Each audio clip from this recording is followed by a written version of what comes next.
les députés français ont pris une décision significative concernant la fin de vie en créant un délit d'entrave à l'aide à mourir.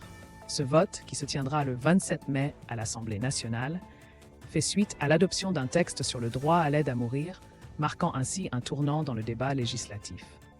Cette loi suscite un large éventail de réactions, transcendant les clivages politiques traditionnels. Le sujet de la fin de vie est sensible et soulève des enjeux éthiques majeurs. Ce texte vise à encadrer l'accès à l'aide à mourir tout en protégeant les personnes qui souhaitent y recourir.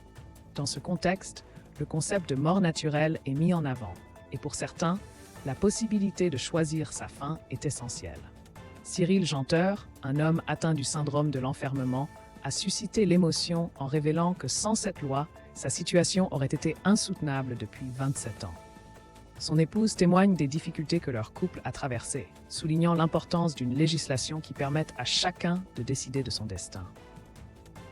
Cependant, tous les aspects de cette proposition ne font pas l'unanimité. Certaines voix s'élèvent contre la suppression d'un alinéa jugé controversé, affirmant que la question de la fin de vie doit être abordée avec prudence. Les députés doivent donc naviguer à travers des opinions divergentes alors qu'ils s'apprêtent à voter sur une loi qui pourrait transformer la manière dont la société perçoit l'aide à mourir. Alors que le vote se rapproche, le débat continue de susciter de l'intérêt au sein de la population, mobilisant les citoyens autour de la question de la dignité humaine en fin de vie. Les discussions sont prévues d'ici au vote solennel. L'issue de ce scrutin pourrait donc être déterminante pour l'avenir des soins de fin de vie en France, marquant un nouveau chapitre dans la législation française sur des sujets de société majeurs.